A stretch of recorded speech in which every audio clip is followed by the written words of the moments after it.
রায়গঞ্জ সদর সার্কেলের অন্তর্গত কাঞ্চলপল্লী জিএসএফপি স্কুলে উৎসবমুখর পরিবেশে পালিত হল রিডিং ফেস্টিভ্যাল 2025 এবং বার্ষিক বিজ্ঞান প্রদর্শনী। শিক্ষার্থীদের মধ্যে পাঠাভ্যাস বৃদ্ধি এবং বিজ্ঞান মনস্কতা তৈরির লক্ষ্যে আয়োজিত এই অনুষ্ঠানে ছাত্রছাত্রীদের অংশগ্রহণ ছিল স্বতঃস্ফূর্ত। এই দিন রিডিং ফেস্টিভ্যালে learning game, model reading, action rhymes ও গল্প বলার মাধ্যমে শিক্ষাকে আনন্দময় করে তোলা হয়। পাশাপাশি বিজ্ঞান প্রদর্শনীতে খুদে পড়ুয়ারা সৌরজগৎ, পরিবেশ সংরক্ষণ ও সবুজ শক্তির মতো গুরুত্বপূর্ণ বিষয়ে চমৎকার মডেল ও প্রজেক্ট উপস্থাপন করে। এদিন বিদ্যালয়ে নতুন দেওয়াল পত্রিকারও শুভ উন্মোচন করা হয়।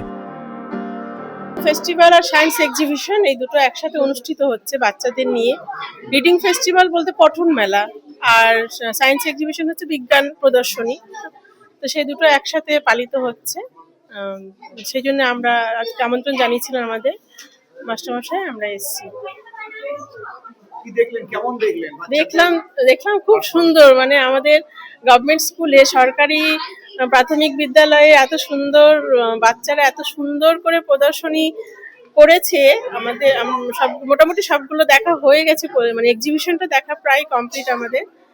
তো খুব সুন্দর, ওদের এক্সপ্লানেশনও খুব সুন্দরভাবে বর্ণনা করলো ওরা যা যা করেছে। ওদের পাঠ্য সূচির মধ্যেই যা কিছু ছিল সেগুলোই মেইনলি দেখানো হয়েছে। মানে ওরা যা যা পড়াশোনা করে যেসব নিয়ে ওদের পাঠ্যসূচির মধ্যে, সিলেবাসের মধ্যে যে বিষয়গুলো আছে বিজ্ঞানের, সেগুলো নিয়ে ওরা বানিয়েছে মডেল, বিভিন্ন মডেল বানিয়েছে। খুব সুন্দর। আমাদের সরকারি নির্দেশে আমাদের তো কিছু কো-কারিকুলার অ্যাক্টিভিটি করতে বলা হয়েছে স্কুলকে। সামগ্রিকভাবে বিজ্ঞান ও সাহিত্যের এই যুগলবন্দি বিদ্যালয়ের প্রাঙ্গণে এক সুস্থ সাংস্কৃতিক বাতাবরণ তৈরি করেছিল। রায়গঞ্জ থেকে রামকৃষ্ণ দাসের রিপোর্ট, বিগ নিউজ বাংলা।